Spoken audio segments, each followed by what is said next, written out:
ọpẹ́ Ibrahimu Ayọ̀dèjì Oyinlọ́lá Adigun Moriba bàbá rẹ̀ láàrin àbàjá inú dòdò ti jẹ́ mọ́ ilé wa. Ẹ̀wá kan táṣọ lò ọkùnrin takuntakun. Aládìgún gbé àrílẹ̀ kó dín ìdè. Ẹ̀sìn mi kájọ lọ òye. Ẹ̀sìn mi kájọ lọ wá. Ilé Adigun ẹ̀sìn mi kájọ lọ. Ẹ̀sìn mi kájọ lọ òye. Ilé Adigun kájọ lọ wá. Oyinlọ́lá Adigun. Ilé Adigun ẹ̀sìn mi kájọ lọ. Ẹni ṣó ní lọ́rin òye. Ẹni ṣó ní lọ́rin òye. Ìlọrin Àfọ̀njá ẹni ṣó ní lọ́rin. Ẹni ṣó ní lọ́rin òye. Ó ti yá o. Ẹni ṣó ní lọ́rin òye. Ìlọrin Àfọ̀njá là kí wù. Ìlọrin Àfọ̀njá ẹni ṣó ní lọ́rin.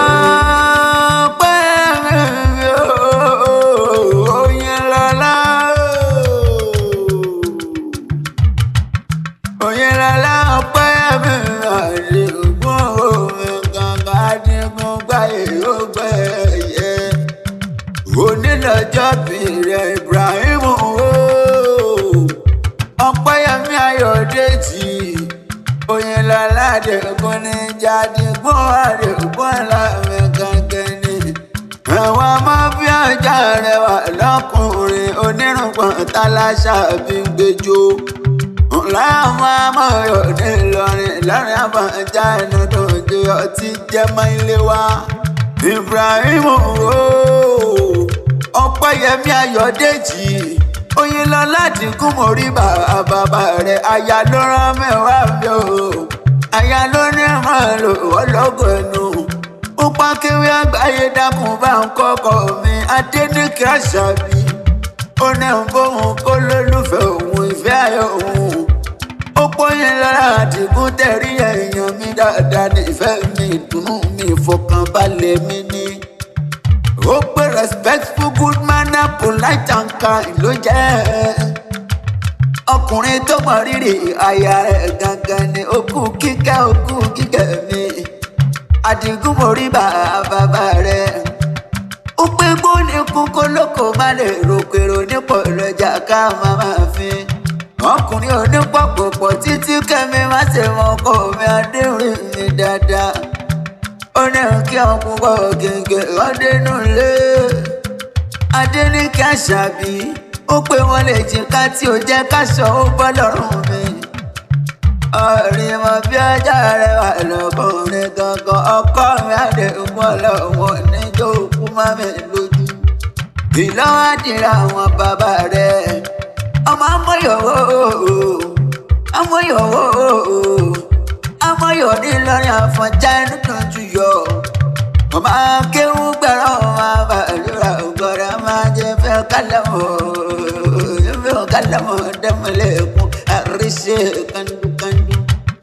Òrìṣà olótùn àwọn olóṣì. Ọmọ akéwú gbẹ̀rọ ọmọ àbàlúrà ògbọ́rẹ́ ní. Ìlọrin gèrè àlímì tèmi rí. Ìlọrin bó ti tóbi tó yẹ kò légún. Nílé Adigun ẹ̀sìn lẹ́gúngún lè bàbá yẹn gángan.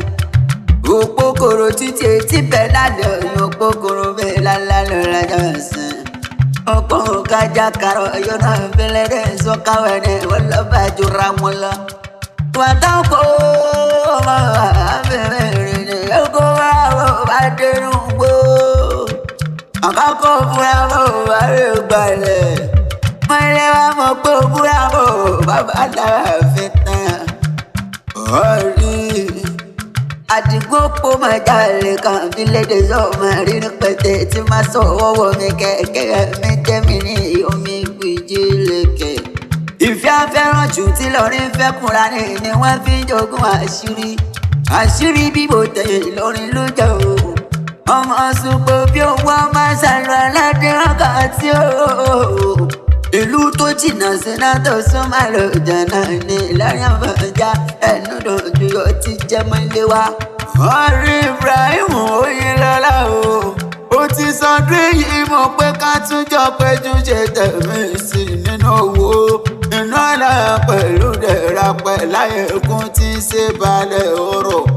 ìjọ àjùmọ̀jòkó ní díjọ́ wọ nìkan ló jágbó. àfẹ́pà láì máa fẹ́nu ayé onífẹ́ ọ̀pá àdìgbò mi. wọ́n rí rere lójú owó rí ojú rẹ̀ ò ní rí bí. ìwà àtàrà rẹ̀ Adéníkà Àṣàbí ọba ló fàdùn sọ̀rọ̀ ọ̀tẹ̀ yìí. àdùnná onídìkòrò láṣẹ Ọlọ́run ọba. àṣẹ ìsàmọ́dún ọdún ayọ̀ ọdún ìdùnnú ọdún rẹ̀ ló máa ṣe Aládégún. ọpẹ́ tó bá ní tani nǹkan rẹ̀ wí látẹ̀kàn. máa pọ́ lámì lẹ́kàn lèmi jẹ́ Ibrahim Idris ọ̀tẹ̀rẹ̀ ìfẹ́.